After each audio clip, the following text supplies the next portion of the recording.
for the rest of our time together on the message that Chet's bringing us. And he's hardly a stranger, I think, to any of us. Chet is an author of some note, a lot of it having to do with Mark's Gospel, and then with the whole notion of reconciliation, working on issues with Elaine, his beautiful and wonderful beloved. Chet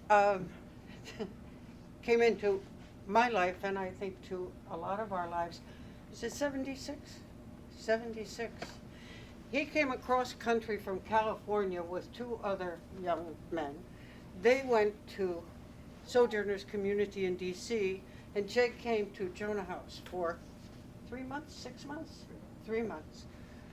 And they were coming to learn about community and community living because they wanted to build that out in California. Well, those two guys in D.C. spent a lot of time in Baltimore, along with Jed. He came, LaDame was at the house at that particular point in time, and I think it was your connection with LaDame that brought you, but he connected deeply with all of us. And that has continued and grown over the years. So that's a long time ago. I haven't done the math on it, but 1976. In beautiful, beautiful fashion, it was Ched and Elaine who were the glue behind the hospice for LaDame Sheets, that same LaDame Sheets, back in 2002. Literally digging a grave for him in a cemetery and burying him without much permission, I think. And then giving some very good direction to me and through me to us for preparing for and dealing with Philip's death. And burial for him was a lot easier because we take care of a cemetery. And we had lots of room to dig the grave and all of that. But after the 3 months, these three young men went back to California, and on the way back, designed the community they were going to build, and even named it Bartimaeus. And it was wonderful for a stretch of time.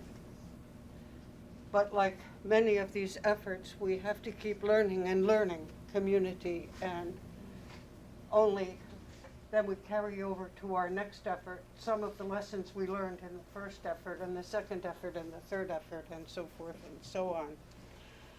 But then Ched went and got his doctorate and wrote this book, Binding the Strong Man, and chapters came to Baltimore. And Phil and Peter DeMott Xeroxed these chapters and sent them around, and we were all reading and talking about binding the strong man and Mark's Gospel. And then the book finally came out. And then the next one came out. Say to This Mountain. No, the second one was Who Will Roll Away the Stone? Who Will Roll Away the Stone. No. Also known at Orbis as Who Will Edit This Manuscript? Bill and I got in serious trouble with Martin Holliday for being overly critical of that being psychological at one of these ALC retreats. You might remember it, Bill. Huh? Yes. But then Ched married Elaine, and they have been working on other kinds of manuscripts dealing with the whole concept of mercy and reconciliation and how we go about this together. And the friendship with Ched and Elaine is one that is treasured. All of us who have known him over the years are just so glad he is, and so glad he is among us, and so glad he's with us right now. I think what I really want to say in all this jumble is that I don't believe that the gospel, which literally means good news, is given to tell us where we failed, where we've been false. Those are things we know only too well. And it's not news to us, and it's not certainly good news. We already know that ourselves. We know that we have been fallen, even to those to whom, we most want to be true and good. We know we fail people in nations all around this world, people who are suffering and subjected to terrible injustices that we could have done much more to prevent. So the gospel isn't given to tell us what we already know. Rather, the gospel is given to tell us what we do not know or what we have forgotten. And that is that we are sons and daughters of the one from whom all things come.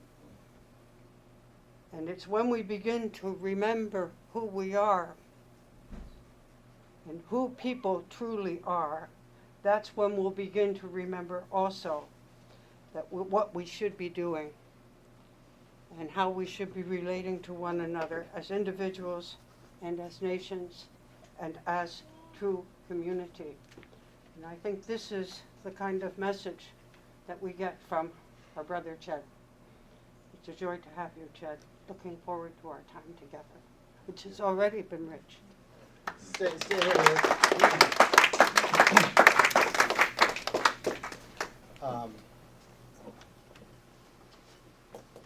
This woman is the most important influence in my life. And I have two mothers, my biological mother and this one. And both, as it happens, are artists. And so Liz and I have had a little art exchange going for a number of years. We have a number of her pieces on our walls at home, and she's got a couple of things via us. And my mom is 93 and probably not long for this movie. And so we've been, over the last number of years, redistributing her rather large corpus of really wonderful art in a number of different media. And so I want to present to Liz, by way of a token of our love and the ongoing art exchange. This is you won't be able to see it from where you are, but this is a very small monotype that my mom did probably circa 1970. And it's a little monotype of the Carmelite monastery up in Northern California. No, not the Redwoods. This is south of San Francisco. It still is a Carmelite monastery. It was attached to one of the original Franciscan monastery missions there. So I just want to honor my elder and my mother by giving her this from my mother as a token of the huge esteem and love and respect I have for her.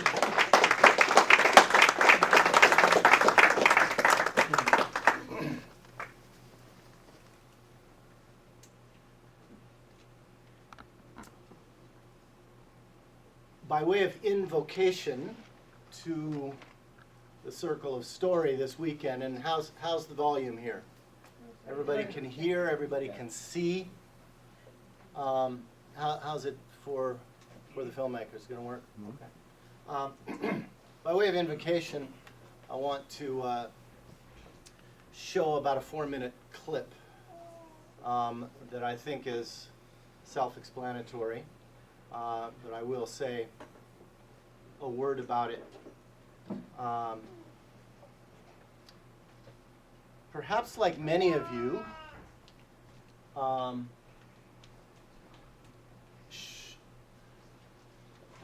the first time I saw that classic reel of footage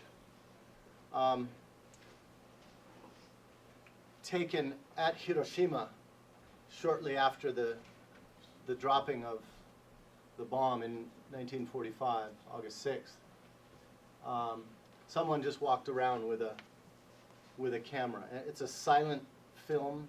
I think many of you, probably all of you, have seen it.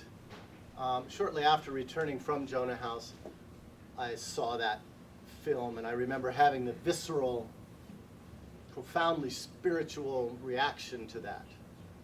that together with my apprenticeship at Jonah House brought me to an awakening. I was 21.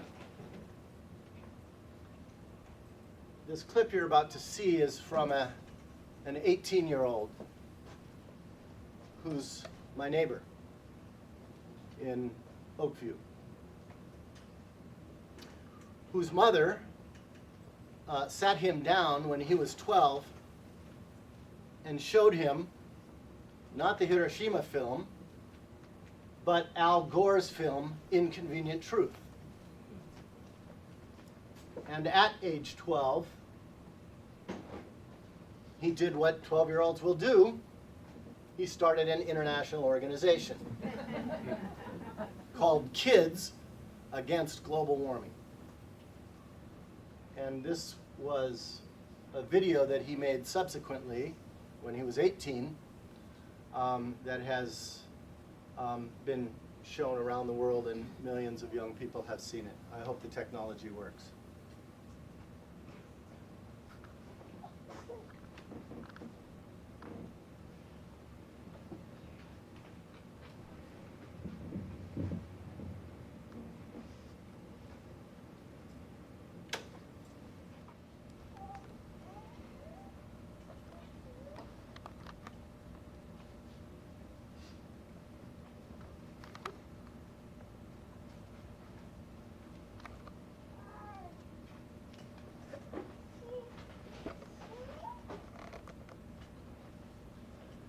Powerful.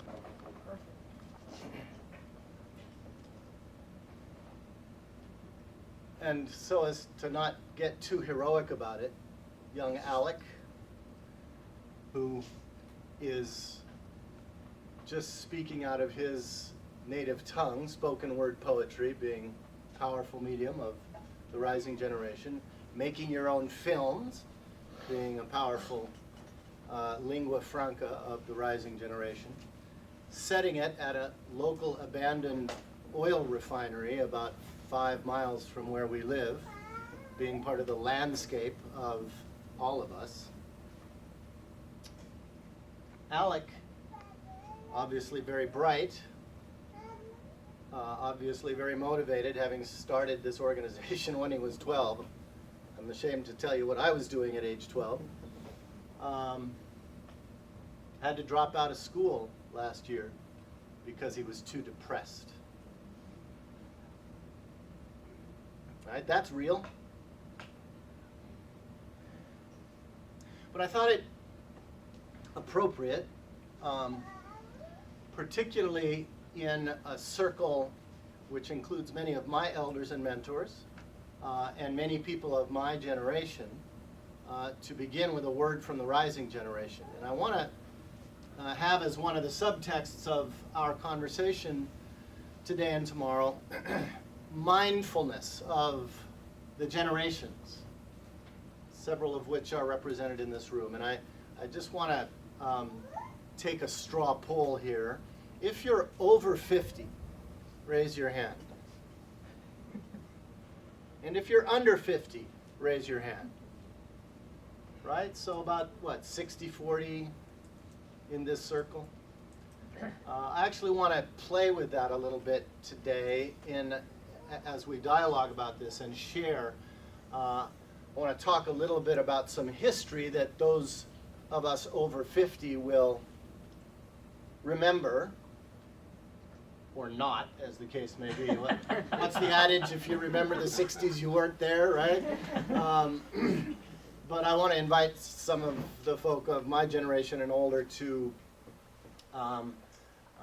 talk about some memories, and then I want to, in another part of the talk, ask those under 50 to be the ones who share about some realities more contemporary to the present. That's an arbitrary dividing line, but seems like a simple and meaningful one. As I said last night, I hope the task I was given was just to do a little mapping, and so I want to do that, trying to continue to read the multiple historical crises in which we live, particularly talking about three converging trajectories, that of militarism, racialized poverty, and climate catastrophe, each trope of which is just shorthand for a much larger matrix of interlocking conditions and structural forces. The purpose of this exercise is not only to awaken us to the Anthropocene. That is a term which I'll define shortly if you're not already familiar with it. After all, my assumption is that we are all well versed in all of these issues, some perhaps more than others, all of which are expressions of the death wish of empire. But just as important, maybe even more importantly, the purpose of this mapping really is for us to have conversation about ways in which these converging trajectories already intersect and what it means to work at the intersection of them.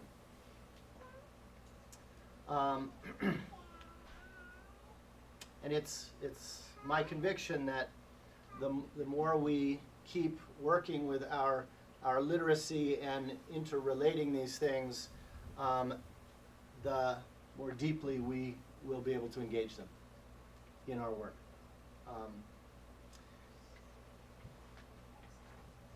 Catechisms aren't just for the newly converted. Catechisms are expressions of the core of our faith and conviction, and we can never revisit our catechism too often. So let's begin with clarification of a particular angle of approach that is familiar to circles like this, circles of faith. Resistance communities like the Atlantic Life community are among the few circles in our culture that actually understand the meaning of apocalyptic faith in our scripture and in our history. And I invite you guys to maybe come here so you can see the pictures.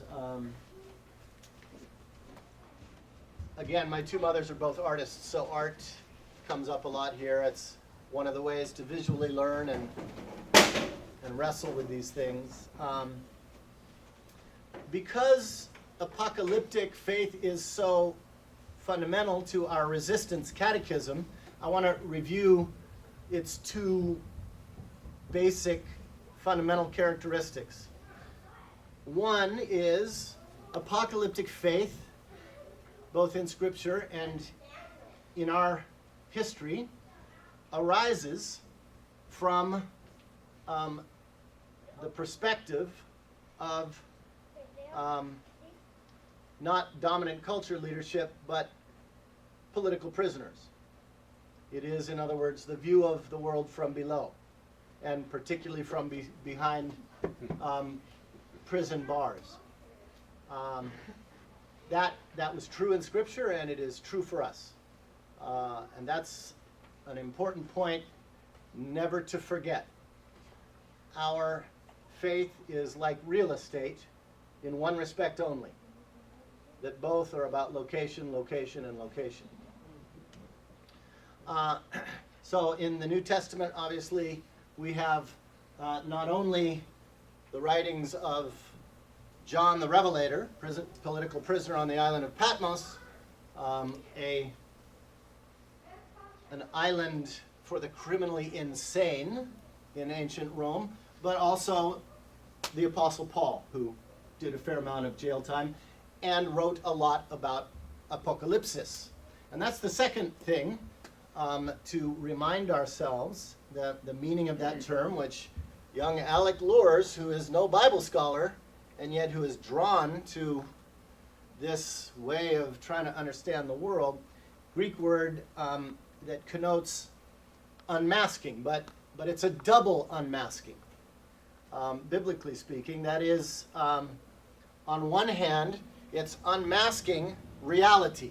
It's tearing away the veil of cosmetic or propagandistic distortions. Everything's all right. We're the greatest nation ever. We're going to fix this. Things like that. Tearing away that veil in order to expose the realities of violence and the realities of injustice and the realities of unsustainability. But also another aspect of unmasking, or what I like to call apocalyptic double vision, and that is unmasking the real while also peering deeply into history and the human condition in order to glimpse the way life could be and should be. So trying to have eyes to see what really is, despite what the 6 o'clock news and the National Security Council and Madison Avenue tell us, on one hand, and on the other hand, having the vision to imagine that a different world is possible. Right? So apocalyptic double vision, it's so basic to who we are, and it's just kind of important to remind ourselves of, just as Alec Lures discovered this at age 18, I discovered it at age 21 in the year of the bicentennial, 1976, and I first heard it from, as so many of us did, Dan Berrigan. You might remember that Dan committed himself in the year of the bicentennial to going around the country and providing an alternative reading of American history and culture, reading America as Babylon through the lens of Scripture. And it was hearing that for the first time as a young convert to the Christian faith, someone who wasn't raised in the church, in any church, that pretty much wrecked me. And what wasn't finished being wrecked shortly was completed through 3 months at Jonah House and doing Bible study with Phil and Liz, and John Shushart, and others, LaDon, of blessed memory.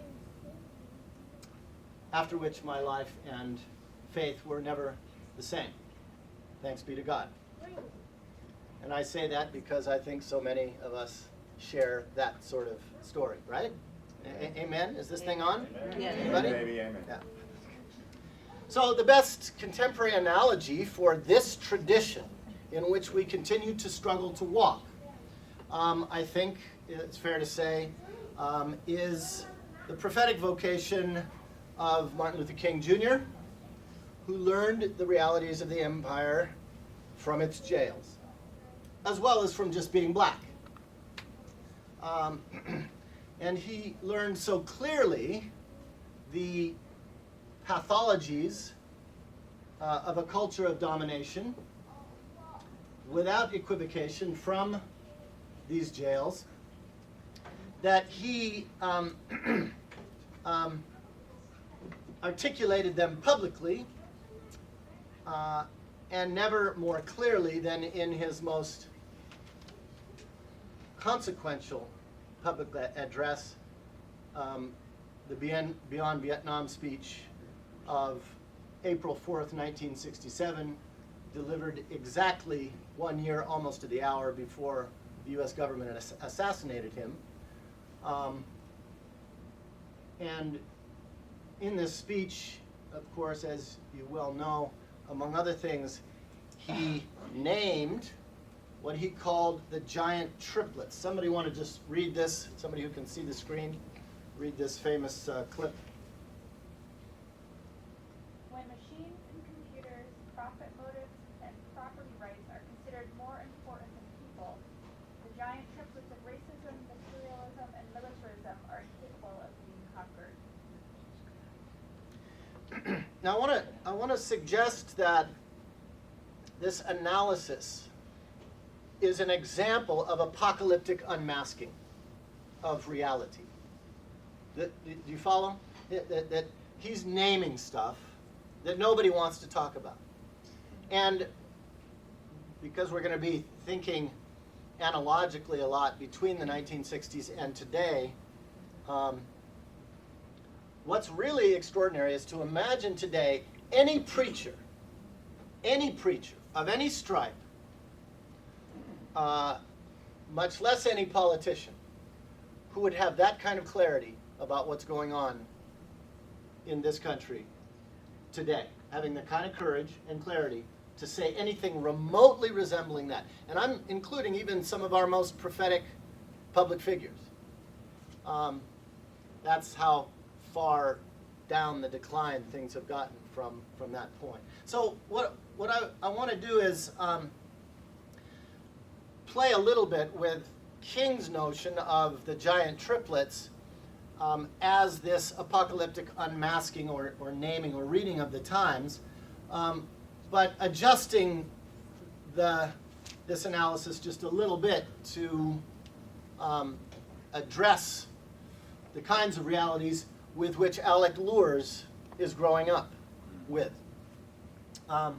So again, for a group like the Atlantic Life Community, it makes sense to draw on a text also very familiar to us all, and that has been so much part of our catechism, to recontextualize King's triplets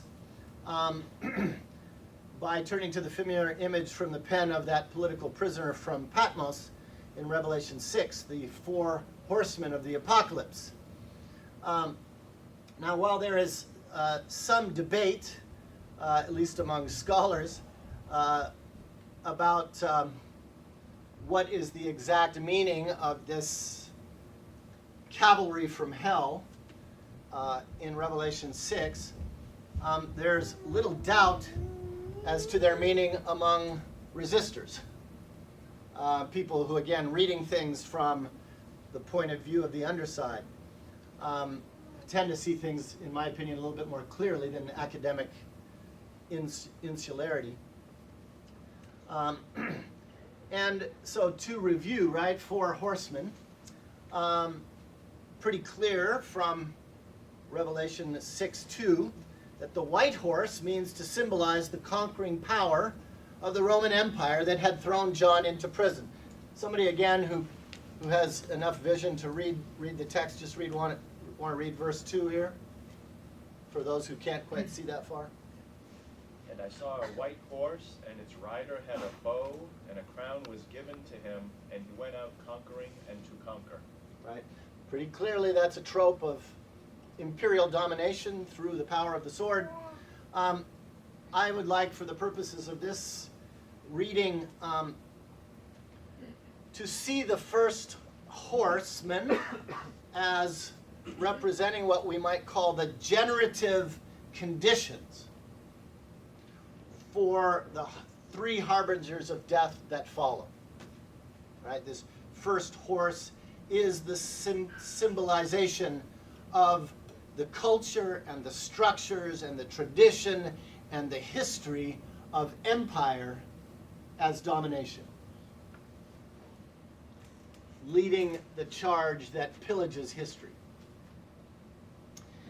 Now, just a couple of images, because context is important, about what that meant in John's world, John the Revelator's world. I want to share 3 images from that era to bring these realities home, to remind us of them. Again, this is not news to anybody in this circle. This is a plaque, a dedication plaque from the 3rd century of the Common Era. And it was found, interestingly, in northern England. So the extreme periphery of the Pax Romana of that time. Since many of you come from Celtic stock, you've got a long history of occupation by empire, and that goes all the way back to Rome. So this was what we might call one of the border markers of the Roman Empire. And what it says, as you might be able to sort of recognize, is at left in bas relief is Mars, the Roman god of war, holding a spear.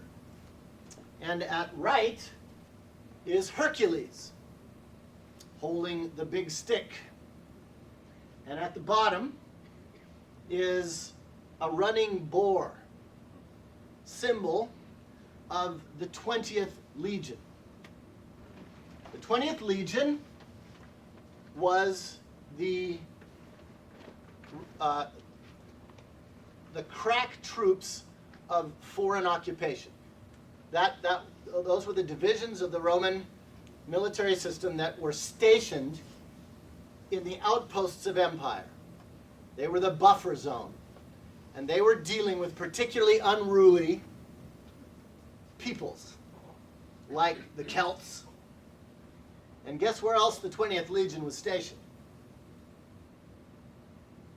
Palestine. So whenever you read about legions or legionnaires in the New Testament, you're dealing with the Fretensis, the 20th Legion. And I think it's pretty clear what the message of this sign is. This would have been the very big, powerful public propagandistic media of antiquity. And what is it saying loud and clear to everybody? We've got you where we want you. Okay, we've got you where we want you. Bow down. Bow down, yeah. And if you don't, We'll crush you. we'll beat the shit out of you.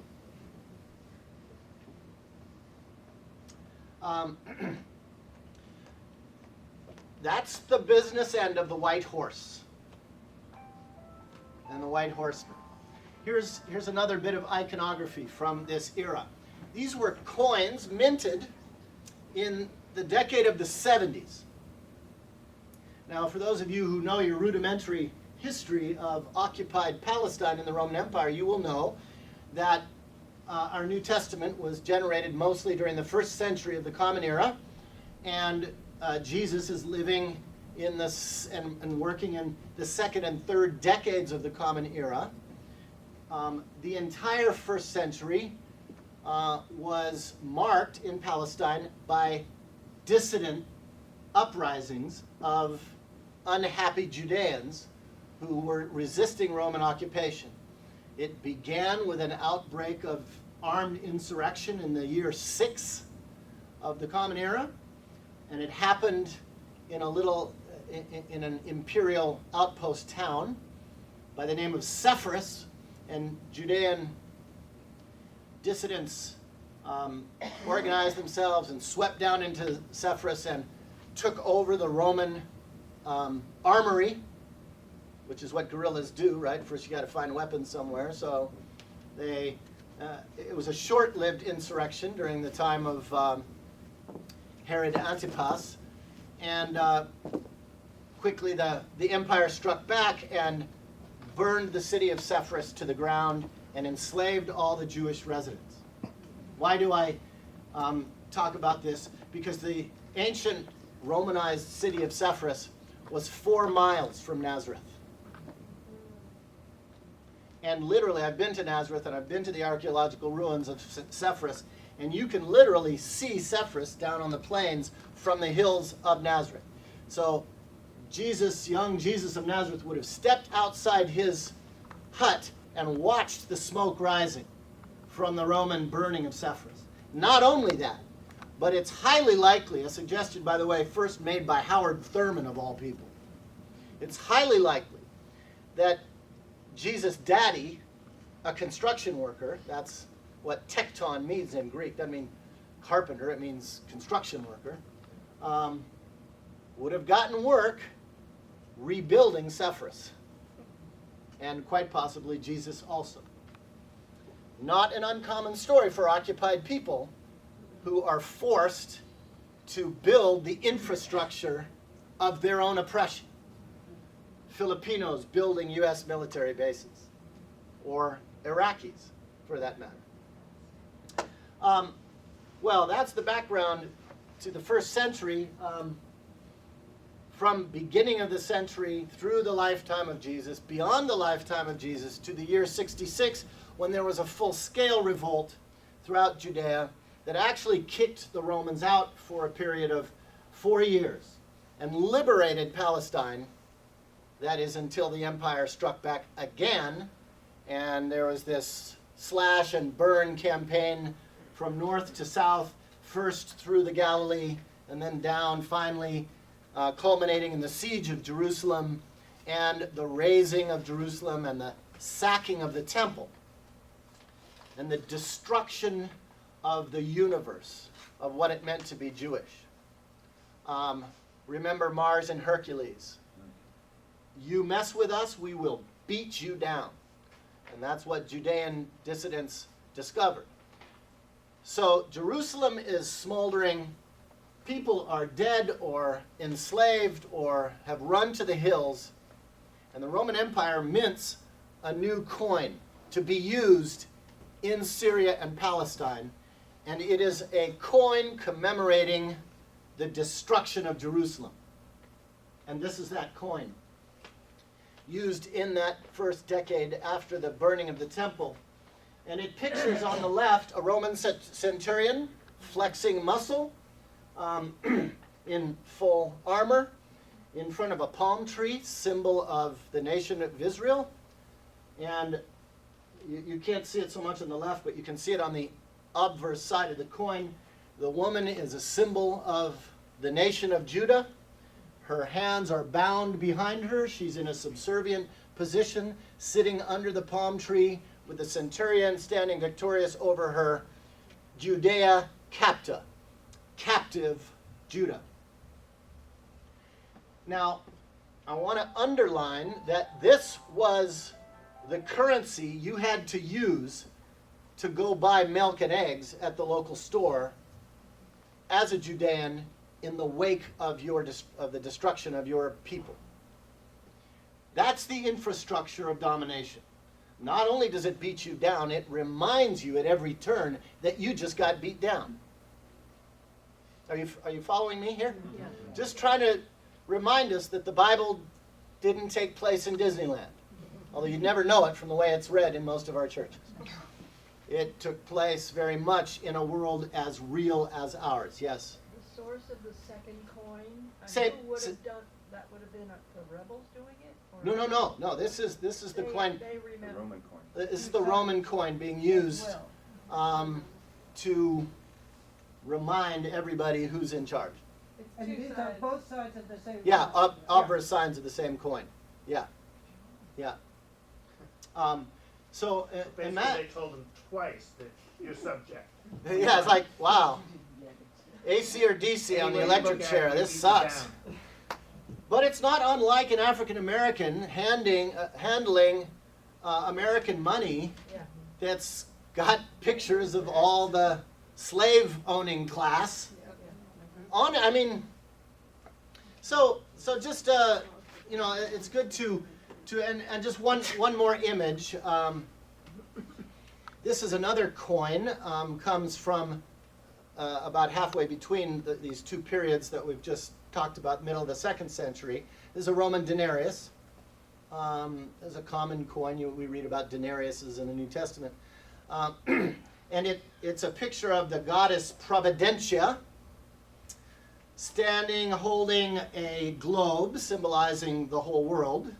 Not because that's a modern view of the world, but because it's an ancient symbol of the entire world, and holding a scepter, symbol of sovereignty. So providence, holding the world, hegemony, message. Local domination. Yeah, we own it. We're the boss of you. We are the boss of you. All of y'all. No exceptions. We rule. Sucks for you. Now, the Latin inscription around the edges, you might be able to make it out. Forever. Anybody read that? Eternitas. Eternitas. Forever. Not only do we rule the world, we rule the world forever. And so when you read stuff in the New Testament about the struggle for eternal life, you're talking about a counter discourse. You're talking about people who are trying to imagine a world in which Rome does not stay in charge forever.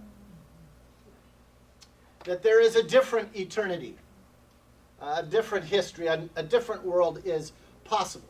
Another trope of counter propaganda in the gospel tradition, as many of you know, is the term evangelion, or gospel.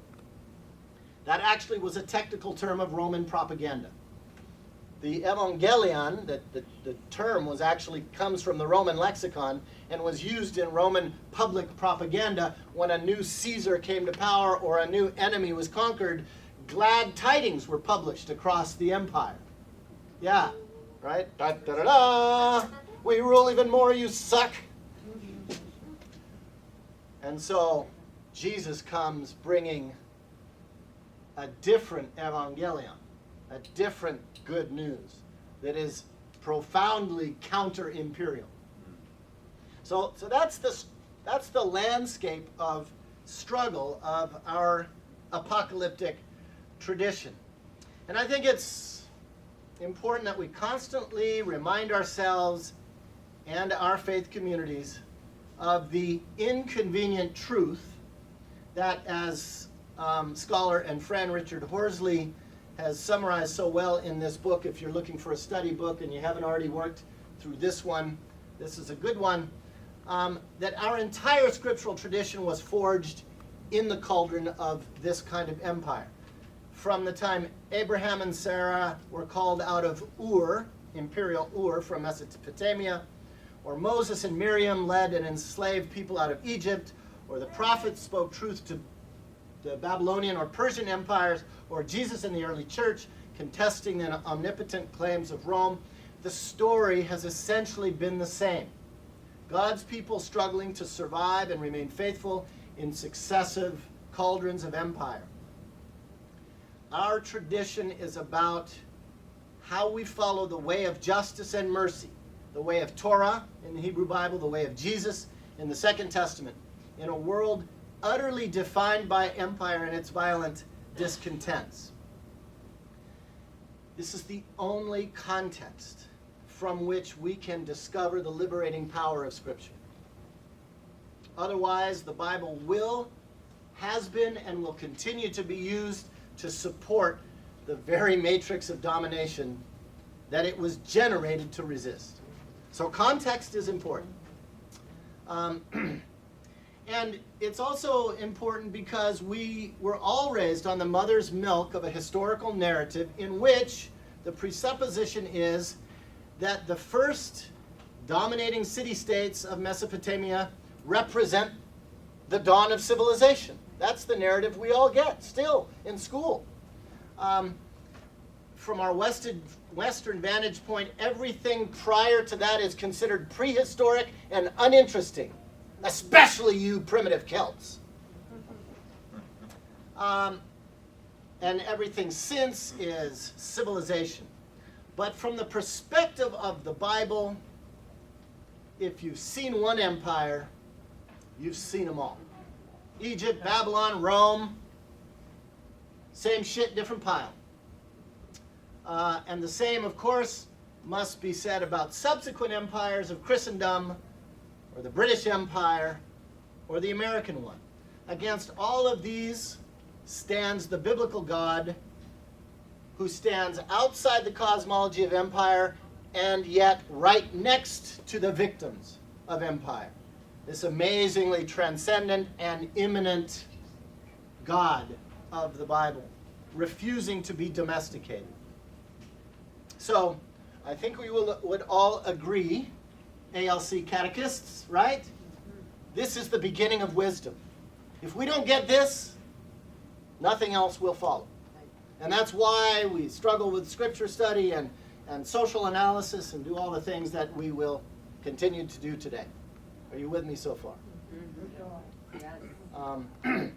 Another basic point in the catechism, for us always to remind ourselves, because the rhetoric of empire oftentimes just becomes rhetoric, it's actually a technical term. And the radical historian William Appleman Williams, who has helped many of us read American history, in his classic book, Empire as a Way of Life. How many of you have used this book somewhere along the line as a sort of a study tool? Wow. I highly recommend it as a rereading of American history from the perspective of anti-imperial struggle. It's about 35 years old now. empire as a way of life. Adam Smith said it once and for all, writes Williams. Somebody read this. It's just such a concise definition. Empire can be defined as the rule of the center over the periphery. The essence of imperialism lies in the metropolitan domination of weaker economies to ensure the extraction of economic reward. William Appleman.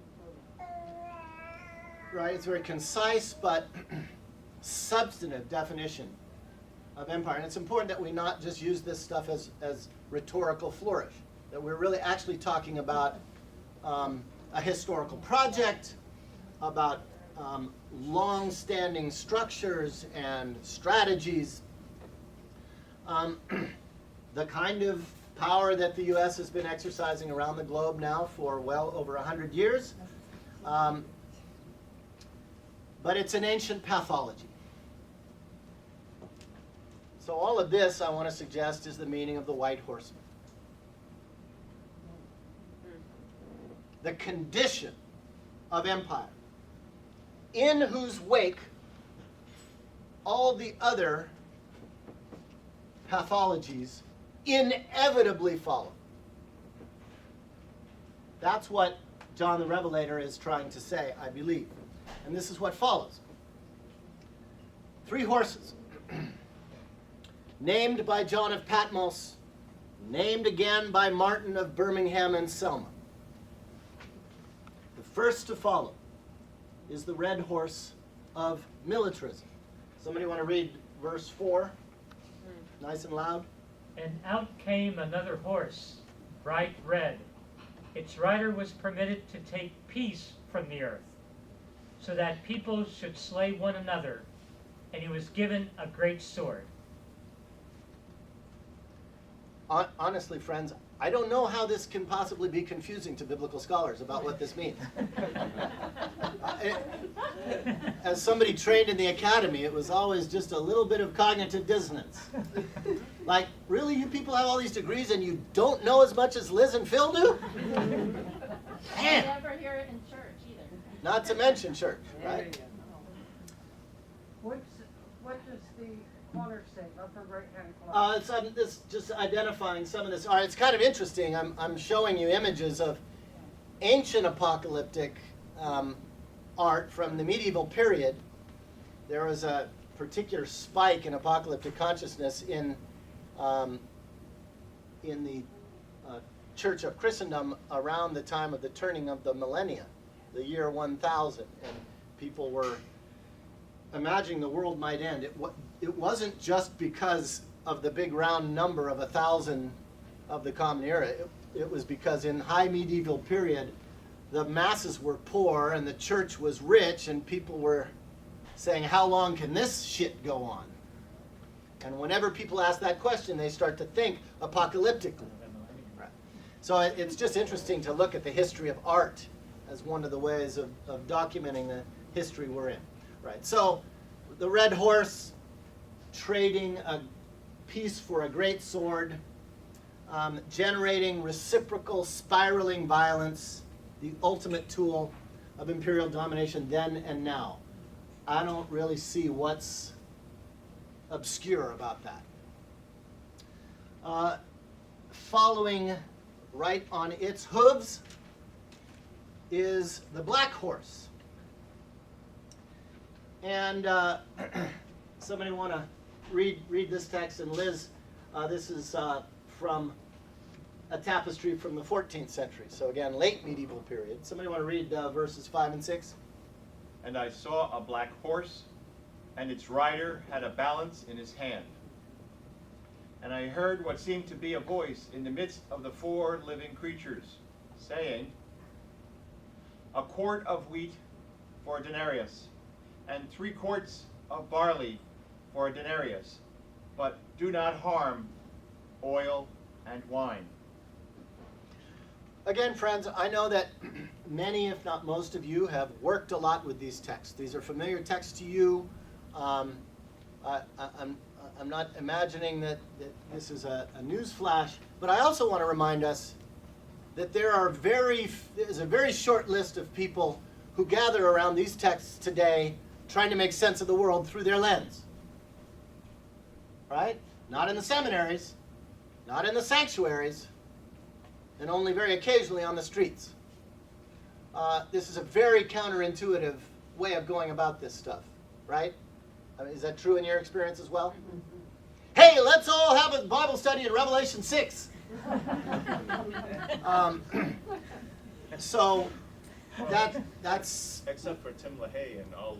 except for the wackos, who are actually hastening the very stuff that we're talking about, or cheerleading for. We notice here the images are all economic, right? And so in the iconography, as you see here, the holding of the scales, that's in all the classic iconography of this horseman. And the symbols is very thinly veiled. It's referring to staple foodstuffs. We were reading about grain in Lectio Divina today, and the struggle over who had access to grain. Here, and barley, by the way, barley grain was poor people's food in antiquity, right? You couldn't afford wheat. That was rich people's food. So we're talking about barley here. And there's that denarius again. And we're talking about a political economy of empire that inflates the price of food for the poor. Right? Go to a convenience store in a poor neighborhood, right? Prices are 150% of what they might be at a supermarket in the burbs. But the luxury goods enjoyed by the elites, wine, oil, don't mess with that market. Right? Those are the express marching orders of the black horse.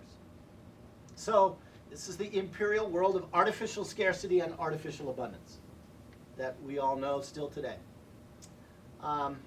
It's the political economy of the 1%, in which the few rule the many. Remember William Appleman Williams' definition of empire.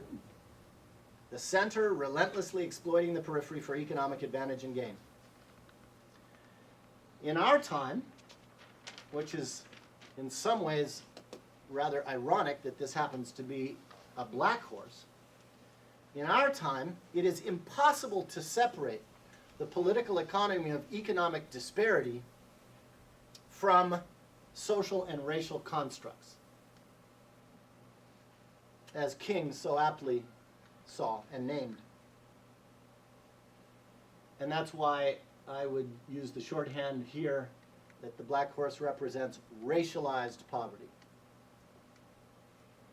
If the red horse of militarism brings swift destruction, the black horse brings slow strangulation that dehumanizes you before it kills you. But it's the end of the world just as assuredly. And of course, just as inevitably, bringing up the rear, so to speak, is the pale horse of death. Somebody want to read this text? And I saw a pale horse, and its rider's name was Death. And Hades followed him. And they were given power over a fourth of the earth to kill with the sword, with famine, and with pestilence, and by wild beasts of the earth. And this is kind of interesting if we pay careful attention to these symbols. And believe me, ancient writers took great care in the symbols they used. And so we ought to do the same. And if it's not immediately obvious, it just means we have to do more work in context. Just as we shouldn't be credulous when we hear a State of the Union address, we shouldn't be credulous at what the church tells us these texts mean. Very interesting here that on one hand, this last horse is intensifying the scourge of the previous two.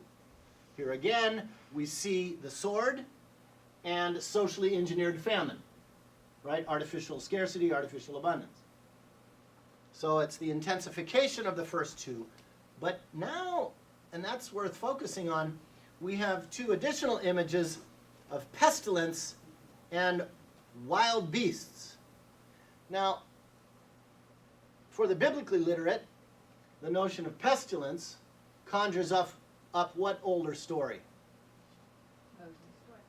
The story of Moses and the Exodus. What happened there? What are we referring to? Plagues. Very interesting, friends, that there are two revolts that happen in the Exodus story. One is the slave working class stages a walkout led by Moses. But accompanying this walkout is the insurrection of nature against empire. Nature gone wild.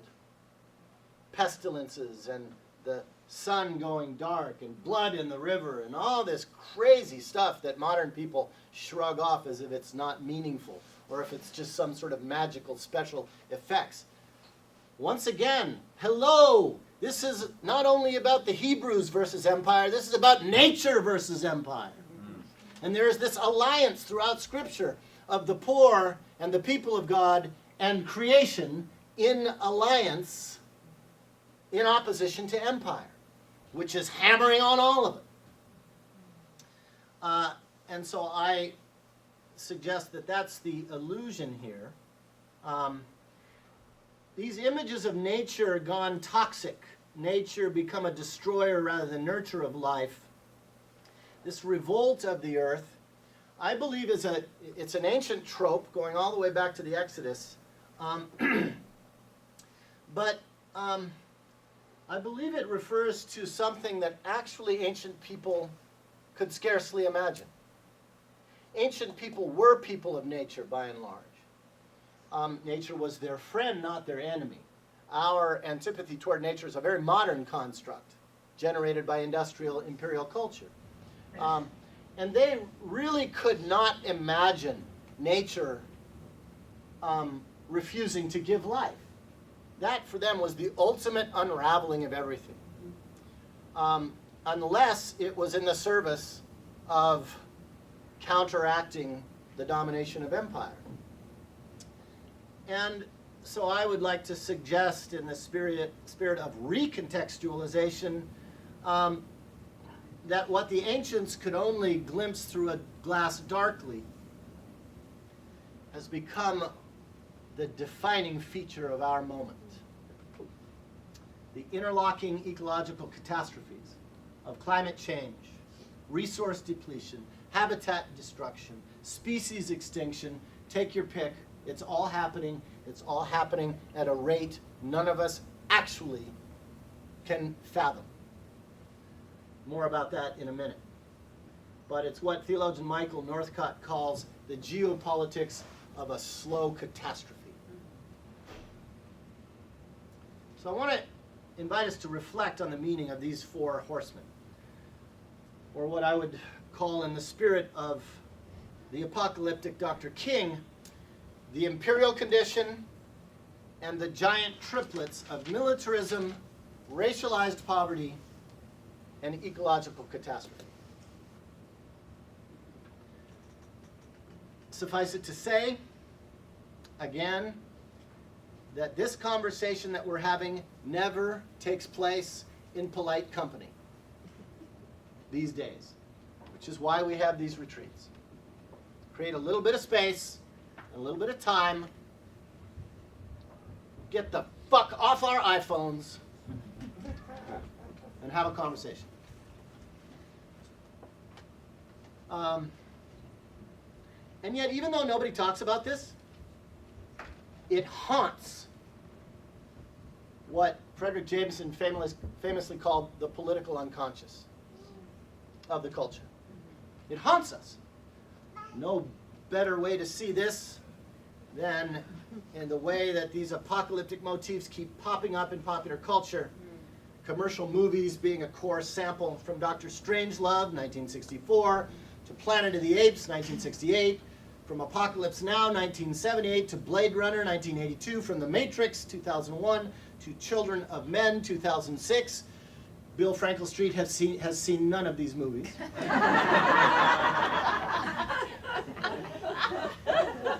And couldn't find Netflix with both hands in a brightly lit phone booth. But that's okay. He's reading the book of Revelation. He's all right. We don't worry about Bill. Got the book of Revelation, yeah. Just kind of funny side note. Some of you who do inhabit the World Wide Web, I was amused to find that Wikipedia, the source of all knowledge these days, lists more than 240 apocalyptic films between 1950 and 2015. I'm talking about Hollywood films, not indie films. It's kind of interesting. We are a culture awash in apocalyptic anxiety, in apocalyptic alienation, and an apocalyptic addiction. And we sense intuitively that these horsemen have been stalking us for centuries, and they are just over the hill now. I really do sense that in the culture. Anybody agree? And of course, the more you sense the imminence, the deeper into denial you go. All you have to do is look at the discourse around climate catastrophe right now. The more certain the science gets, and it could not possibly be more certain now, the deeper into despair or paralysis or ambivalence or denial folk get. That's just the cognitive dissonance of empire. So it's dawning on everybody that we're backing ourselves into a historical dead end, but ain't nobody talking about it. And so it's popping up here and popping up there. And you actually have to work pretty hard to suppress this stuff, psychically and politically. And we are working very hard as a culture to do that. More distraction, more circuses, more spectacle, more assurances. It's madness. Speaking of movies, we've seen this movie before. This big movie that's showing in America, 24/7. We've seen it before. It is our history. So, a minute about that. Let's try to get a little perspective on the present moment. Let's do a little collective reminiscing of times that some of you recall better than I do.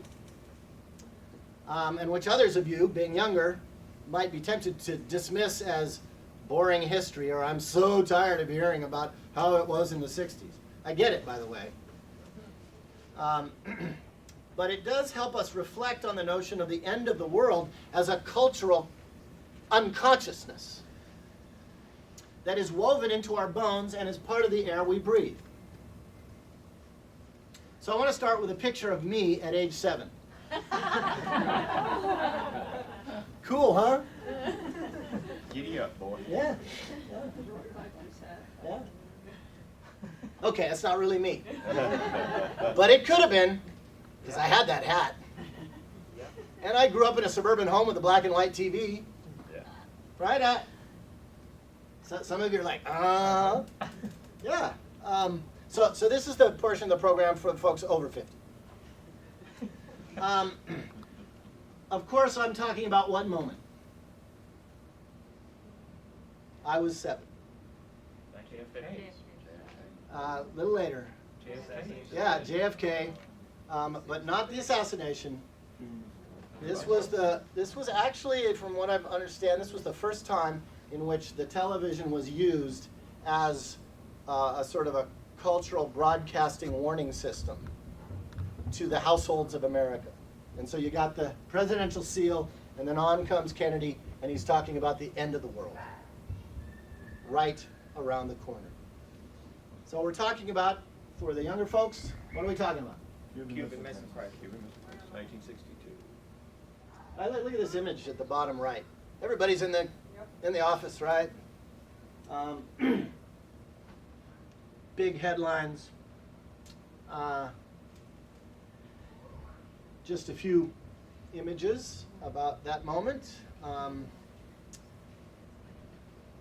The quintessential moment of the Cold War as an expression of the red horse of militarism.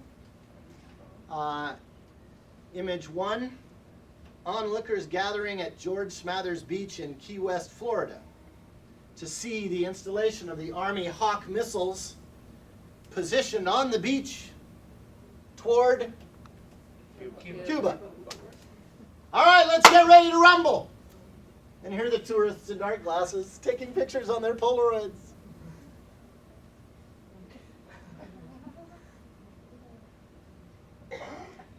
Just in case some of you young folk thought that only current generations are insane, a little bit of a clinical history to this thing. Here's a little bit of a body memory for some of us. Explain to the young people what's happening. If the nuclear holocaust happens, you're supposed to get under your school desk, cover your neck, and pray for something. Right. Duck and cover, they call it. And see, you young folk, you just wouldn't understand this because you didn't have to sit in those little wooden school desks. And because they were made out of really hard oak, we really did believe they were going to save us from the H-bomb. It's amazing. Duck and cover. How many of us just literally got under those desks, right? I mean, that was part of our pedagogy. Talk about... And I didn't, because I was in a private school, and I assumed they chose not to do it. I was in school, but we did not do it. Either that or private schools were immune from the H-bomb. I think that... I thought that The Catholic schools, of course. The Catholic schools, yeah. They had the graphite shield over there somehow. No, Catholic schools did it. Yeah, Definitely. yeah, Nuns would put white sheets over us. yeah. Right, sort of a ghost dance ritual, huh? Yeah. And you also hid under from the ruler when it was coming down. Yeah. But now they have lockdown. Now they have lockdown. Yes, now they have lockdown. No, I get it. There's analogies to now, and so we want to explore those analogies. But it's just for a minute important to remember how some of us actually carry this memory in our body, and it really messed with our minds and hearts and spirits. Obviously, the haunting specter of the mushroom cloud, but we need to remember here that this icon was actually shit raining down on indigenous people, because the H-bomb, the A-bomb and then the H-bomb were first tested atmospherically on indigenous people in the mid-Pacific and then on Shoshone land in Nevada. So World War III was already coming to Native people, whereas for middle-class America it was just the specter of what might happen if we don't behave ourselves. And finally, the very few who decided maybe somebody ought to speak out. And how easy was it to speak out in 1959 or 1962? Thank you, Joe McCarthy. Not very easy. Particularly if you were Roman Catholic. You know, already a cultural minority in America, just trying to keep your heads down and hope that the wasps don't, you know, exclude you. And I mean, this is height of Cold War lockdown. So I just think it's important to remind ourselves that we've been in this movie for a very long time, some of us, and it's been messing with us. So just for the over 50 crowd, anybody got a vignette or two to stir into the soup pot, however humorous or morbid? Yeah, Megan. What had to precede, Speak up loud so everybody what can hear. had to precede this awareness and experiential, experience of fear, real fear that was engendered by this media, which we didn't have. I never had a television in our house. We had the experience of the actual scientists in 1939 who were working Right. at Columbia Yeah. and could not tell their wives Yeah. what they were doing, nor could they tell their children? And that was, to me, a huge revelation of evil. I mean, Yeah. something that smelled awful. Because I couldn't imagine my father not telling my mother Yeah. what he was doing every day at supper. And we knew everything. We knew that our neighbor couldn't tell his wife what he was doing. So just as Obama extended the national security state that was put in place under Bush after 9/11, the intensification of the security state, so in the same way that all the security apparatuses during World War II were just carried right into the Cold War and out of the secrecy around the Manhattan Project or the emerging nuclear security state came the doctrine of plausible deniability and the culture of duplicity and silence. So yeah, so that's certainly that. Mike? Yeah, the Reverend Billy Graham had said that Kennedy ought not to be elected president because were he to become president, he would listen to the Pope. Well, most of the time that Kennedy was president, the Pope at the time was now Saint John the 23rd, who prior to his death on June the 30th of 1963 had also condemned nuclear weapons. Yeah, everybody hear that? Yeah, that's important, and we'll come back to that.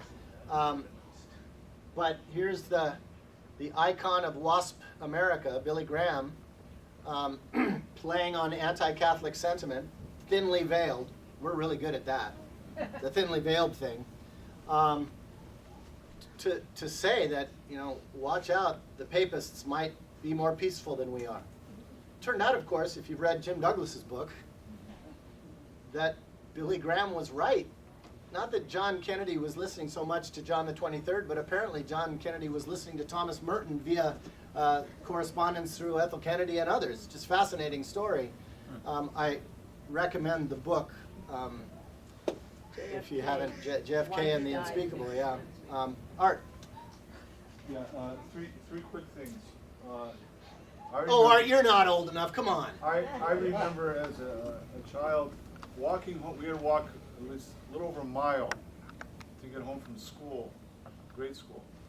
And in this park where we walked by, there was some houses, and one house had actually already built a fallout shelter. Yeah, I remember the fallout shelter. I don't know if anybody's ever seen fallout shelters, but it was so fascinating and intriguing, and thinking that maybe this could save us. Yeah. And then just thinking and living with the fear that the Russians are coming, right?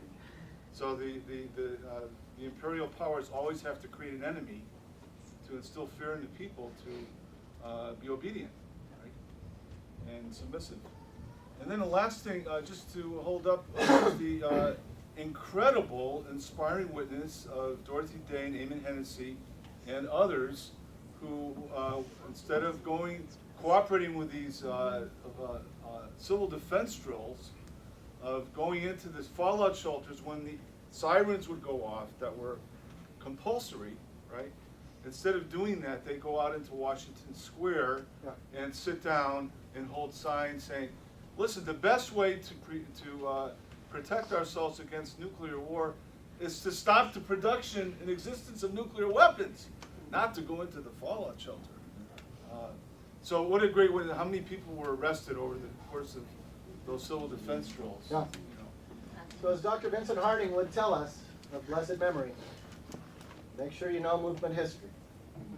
And that would be, because it's the counterpoint to the madness, and it is the thing that tries to point us toward a little bit of sanity, and it's certainly the defiance of air raid protocol and the public defiance of that was one of the breaches over the bow of American silence, and I think it's fair to say that no Washington Square, that doesn't happen, Catonsville doesn't happen, right? I mean, it's the part of the genealogy. Liz?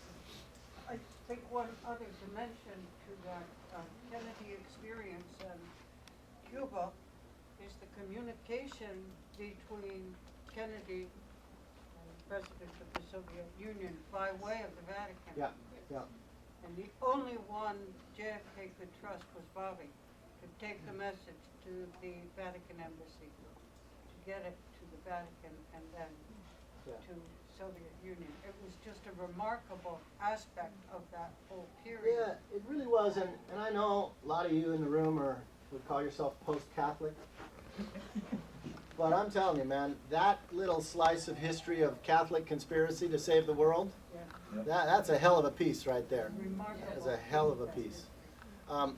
We're getting all excited about this, as we should, but we've got a little more to do.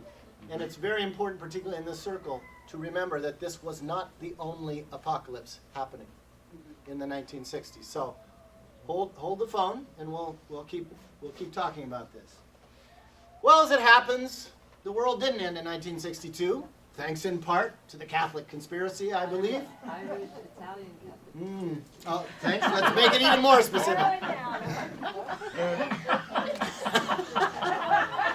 Let's be clear, it Rep- says Celts and represent. Celts did it again. But the world didn't end until 3 years later, Yeah. when it ended in my city.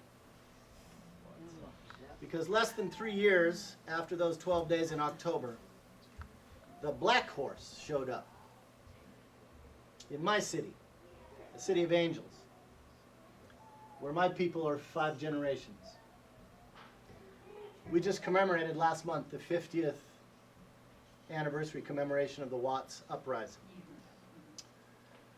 which began, see if this sounds familiar, with a routine traffic stop of a black motorist by white cops in the little inner city neighborhood of Watts. They pulled him over, they jacked him up, they beat him down. Nothing new there. But what had happened, as sweet Alice Harris, a longtime grandmother community organizer from Watts, who was a teenager at the time, what happened is the cup of oppression had filled up and filled up and filled up, and it just finally overflowed. People saw that one time too many, and they just started torching shit.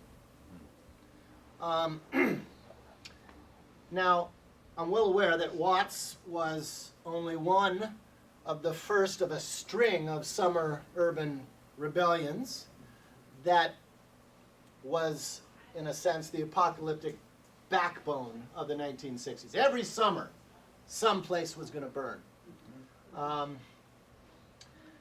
But Watts soon became a national symbol not only for police abuse, but for racialized poverty that was being driven by white flight, by urban redevelopment, by housing discrimination, and by the new phenomenon of transportation apartheid, of which LA was and is the poster child. Watts was known prior to 1965 as the place the red car used to stop. Red car was a trolley system. Do you believe that Los Angeles used to have one of the best public transit systems in the world? But that was all dismantled in the 1950s and early 60s so that we could build freeways so the managerial class could drive their private vehicles over and through poor neighborhoods to get to the managerial center. And the trolley stop at Watts was dismantled and poor black folk could no longer get to work. And it was a huge factor in unemployment, which is a huge factor in poverty, right?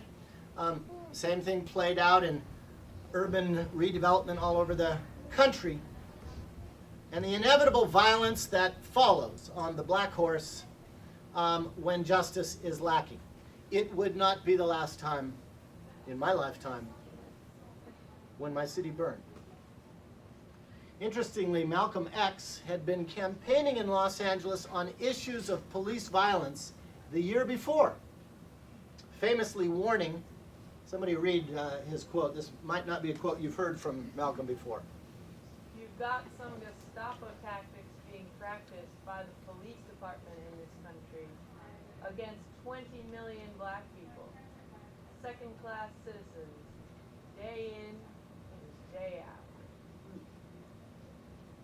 The original Black Lives Matter movement, right? So, again, for the over 50 crowd, any vignettes, a couple, because again, this, just as the Cuban Missile Crisis and crawling under the desk seared itself into our consciousness, so I'm quite certain that the experience, when I was 12, I remember the smell of LA burning. My neighborhood wasn't burning, I was in the suburbs. But you could see the smoke over the hill. Anybody? Newark, DC, Baltimore, any memories? Any of the oldsters want to share? Make no mistake, friends, one of the veils we're talking about is the veil of polite white supremacy that every once in a while gets torn away and folk gotta reckon with black and brown rage. That's real. Real then, real now. I'm from Hartford, which is I think the fourth poorest city in the nation per capita now. When Martin Luther King was assassinated, there were riots in the north end of Hartford, which used to be an amazing, culturally amazing place. It was a center for jazz and blues musicians, amazing food. And after the riots, the north end was never built back up. Yeah. And there's not even a big grocery store. It's tiny bodegas. So the fact that the rioting happened, it's almost made me think of the point of empire. The punishment is you did that. You're not even going to be allowed to rebuild it. That's what you're going to stay with, and that's your punishment. You stay there. Right. To this day, and there's apartheid. No white people in the north end. Right. Well, that's whole neighborhoods in Baltimore at this point. And it's been that way. Yeah. Yeah. I was in the seminary at the time, and we had a ministry in Church of the Pilgrims, 16th, and we used to go down, and the night the king got shot, we had to come home. And I thought I was protected because I had my friend's cabin on. And we got up to 16th and Columbia, and we were about the 5th car down, and a crowd come down and started smashing the cars. Yeah. And it was dark, and I could see, and I thought to myself, I'm going to die. Because even if they looked into the car, they were smashing everything into sight. And the worst sight the next day is there were tanks going down Rhode Island Avenue, and there were machine guns on the White House lawn. I thought it was the apocalypse. I thought it was the apocalypse. This is what I'm trying to get us to remember and to try to understand the way it continues to haunt us and then continues to march right out of the repetition, compulsion, unconscious of America right until the present hour. We are still in this movie. So for you younger friends, this isn't just another exercise in historical nostalgia. This is really trying to do some archaeology to try to understand the world that we are still in. Megan. Another point, I hope it's not confusing, because I'm going to jump back to the 40s, if you don't mind, because I think it has a message for today, maybe, you know. We knew that we were told, because we're very close to Dorothy and Peter growing up from the age of 3, in a way, parents going to the clarification of thought. One of the fallouts of Dorothy's exposition of truth and faithfulness to truth as a journalist was the fall from, I think it was 120,000 in the Catholic Worker subscribers to 90,000. I can remember my mother saying that to me. Don't you know what's happened? And to me, that was a disloyalty of the Catholic Worker subscribers. They couldn't take the word pacifism. Yeah. Yeah. And had to get it out of their covering up, as it were, or escaping. Yeah. Yeah. Really important in the sense that, you know, the emergent Catholic worker movement suddenly runs into the brick wall of the Cold War edifice of American Catholicism. And that gets unmasked at the point you start talking about dissent around militarism. But what's, I think, germane also is the fact that the Catholic worker movement begins to grow again at the moment that the veil is torn off in the 60s of racialized poverty. That apocalypse. One more comment, yes. Last summer, I had the tremendous privilege of attending the War Resisters League conference in Cape Town, South Africa. Never had a conference in Africa before, the War Resisters International. Long overdue, but wonderful to be there. On the last day I was there, after the conference itself, a lot of us were able to do a marvelous tour, which included a neighborhood whose name I forget, but it's very close in now, in a modern city. But back in the struggle against apartheid, it was a very poor, but very mixed, very bright, vibrant, full of wonderful food and music, like Jackie was talking about. Wonderful neighborhood. There's a wonderful museum, which was part of our tour. It was depopulated and flattened in the struggle against apartheid, and has remained that way ever since. Those people were sent to the homelands, if you remember that word. Get all those people of color out of our city. And now, because of rampant running over the very last vestiges of anything capitalism, that property is very valuable, and they're trying to keep it, and of course struggling against the corporations. So it's, you know, decade after decade of pieces of this ongoing oppression. It was fascinating and a wonderful opportunity. So every summer in the decade of the 60s, America burned. And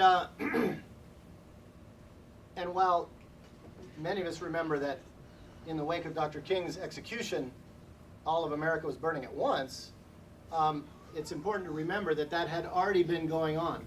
And as King put it when he came to Los Angeles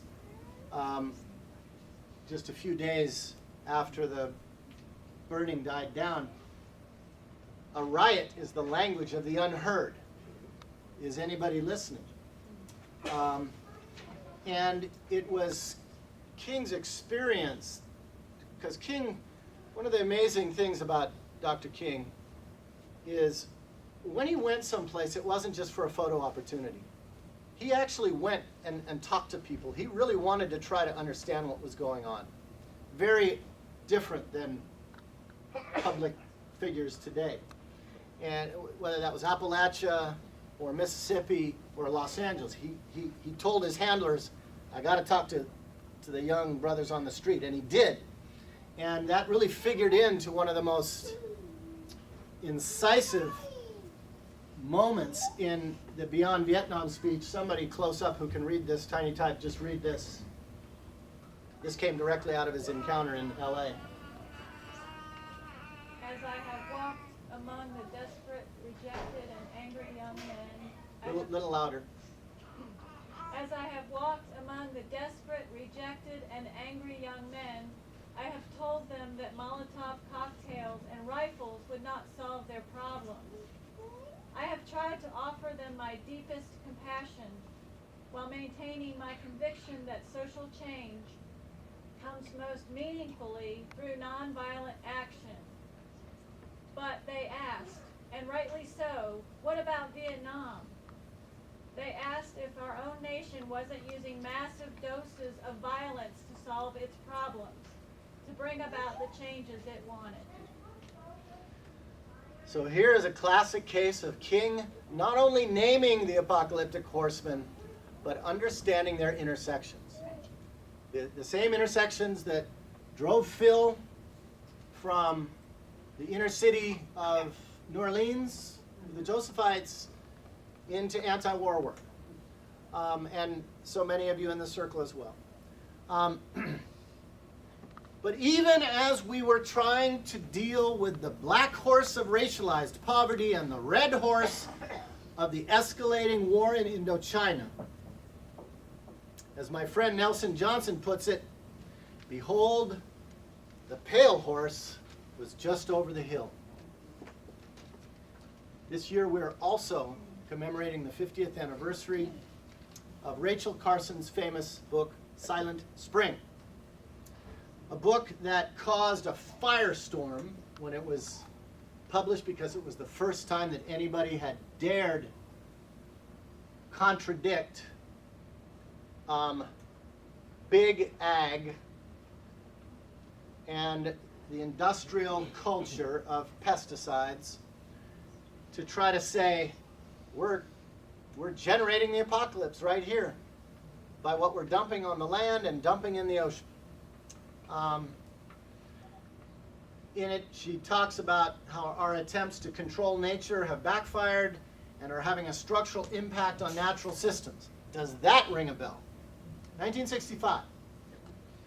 Rachel had eyes to see what few could, and I mean very few could, see at that time, namely that ecological degradation was apocalypse next.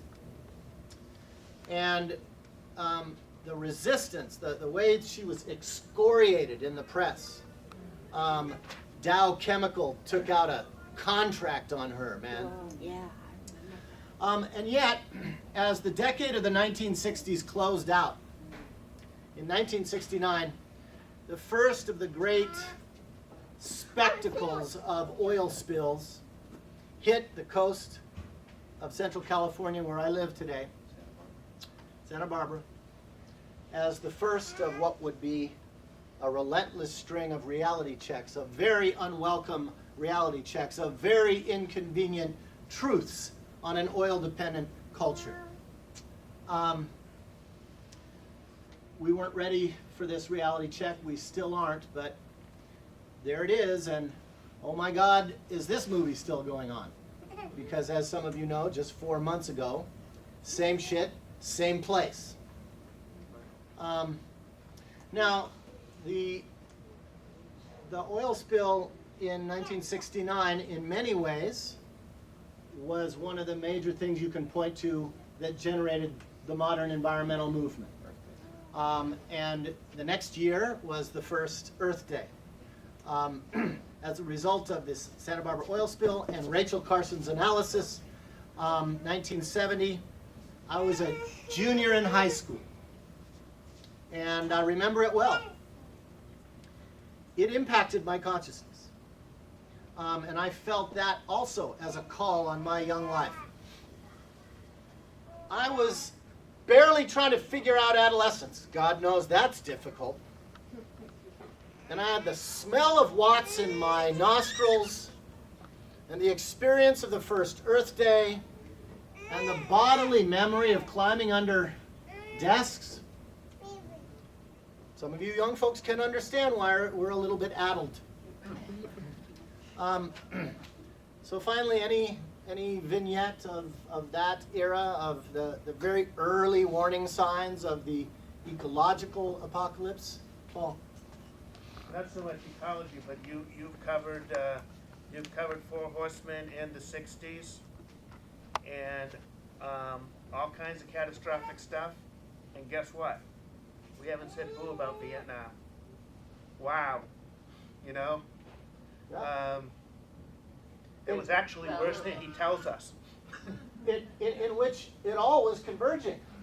In Indochina, a racist war that was bringing ecocide to the landscape of Indochina. Right, I mean, there's just, we could spend the whole retreat just trying to debrief this thing, but the purpose of this exercise is not nostalgia, and it's not because we're stuck in that moment. It's to try to map the intersection of these things in order to talk about the way in which they now are colonizing the landscape and the minds and hearts of us and our people. And that is the next move. In preparing this, I had no idea how long it would take to kind of spin this out and to invite vignettes, so we'll just kind of go at the pace that we have. So 2 more things before we take a break. And then when we come back this afternoon, we'll kind of do the second half of the analysis for the under 50 crowd and talk about these same giant triplets, apocalyptic horsemen, in the landscape of today. So one counter note, well, 2 counter notes. First of all, pop culture. Anybody? Anybody? Jim Morrison and the Doors. Oh, yeah. Thank you. Jeez, I'm dying up here, man. Never heard of them, right? Oh, come on. How many of y'all listened to the Doors back in the day? Sure. Back in the day. Ah, there we go. Still in the day, right? Still in that day. Buried in Paris. LA band.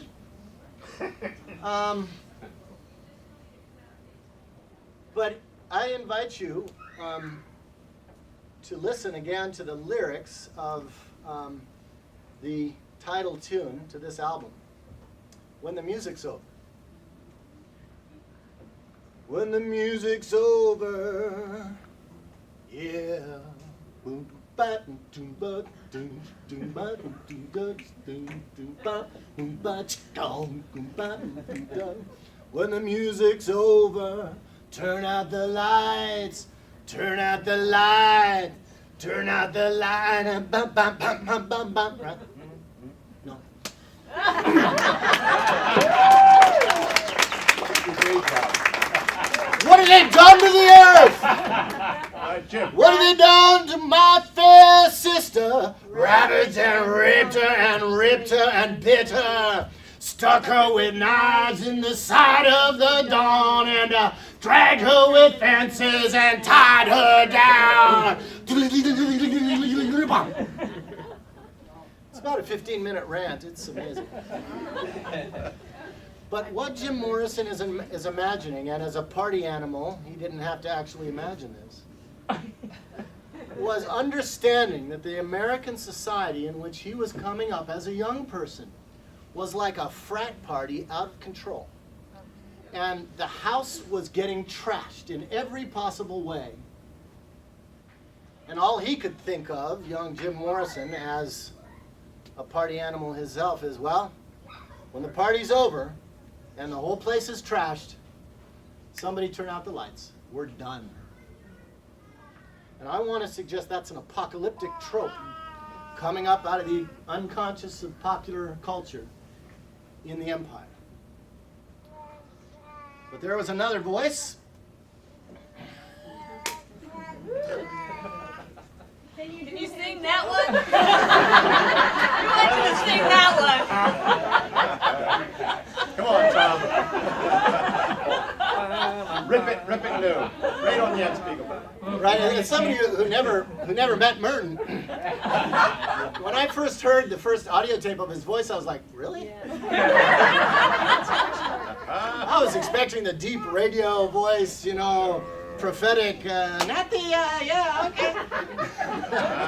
So no, I can't do Merton. But directly in the wake of the Cuban Missile Crisis, under the haze of the smoke of the fires burning, comes this trope. Somebody read it. Christian hope begins here. Louder. Every hope stands frozen stiff before the face of the unspeakable. Let's actually say that together. Christian hope begins where every other hope stands frozen stiff before the face of the unspeakable.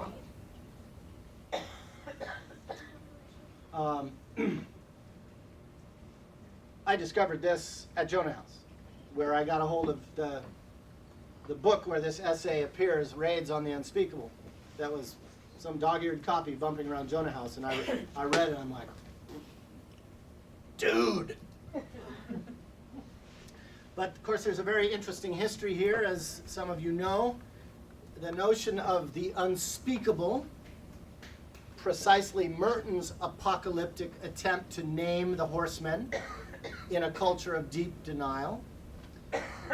This represents an evangelical challenge to the church and the culture, then and now. But it was also a kind of an ironic prophecy fulfilled, because as his reward for naming the unspeakable, Merton was silenced by his superiors. No shit, unspeakable. And one of my favorite memories of being at Jonah House was the way in which, even 10 years after, in 1976, they were still circulating, the mimeographed copy. Remember the mimeograph stuff? You could smell it and get high. The mimeographed copy of the Cold War letters that still couldn't be published, even in the mid-70s. That's how controversial speaking the unspeakable was. As a matter of fact, those letters weren't published for another 30 years. Wow. So, we all, In the meantime, he hosted a retreat of activists. famous November 1964 retreat in which Merton gathers Mennonites, Protestants, Catholics in this incredible retreat. And if you don't know Gordon Oyer's book of last year, in which he chronicles the 1964 peace retreat, it's an amazing experiment in peacemaking and ecumenical relations. I now have a famous black and white photo of that retreat.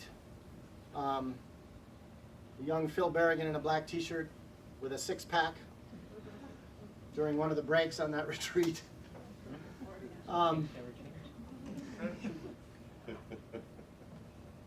There we were, young, old, I was a young teenager. Some of you were in your 20s, maybe a few of you were in your 30s at that time, trying to make sense of all this. And we had to figure out, among other things, who are we going to look to as our spiritual progenitors? Morrison or Merton? Their analysis was not that far apart, but the question is, what do we do? So what we're going to tackle after lunch and other stuff is we want to look at how half a century later King's triplets have become truly giant, truly terminal, and we are still struggling against them. And what have we learned in that struggle? And what can we pass on to the generations coming up? And what do the generations coming up see that we don't see? That intergenerational conversation seems to me to be of utmost importance because we're still in the same movie, trying to make sense of it. So that's what we'll pick up again when we meet, whatever point we meet at. What I encourage, because I think the plan, Bill, is still to have small groups after lunch, or no, right now? Break for a bit, and then maybe a little bit of small group, and I think child care is going to start heading towards packing up for the beach. Right. On the Beach, one of the great apocalyptic films of the 1950s. You're going to make movies today. I really want to make sure that in our small grouping, that they are intergenerational. Because I really want to have this conversation. I want to invite those of you for whom the story we've just sketched is really just history, to ask curious questions. And those of you who were more or less there, just talk a little bit about that. Because after the next iteration, we're going to do it again, and it's going to be the other way around, with younger folk talking about this is what it feels right now, coming up with this stuff. It's confusing, it's enraging, and having us older folk be more the listeners. Does that seem like a good way to go on this?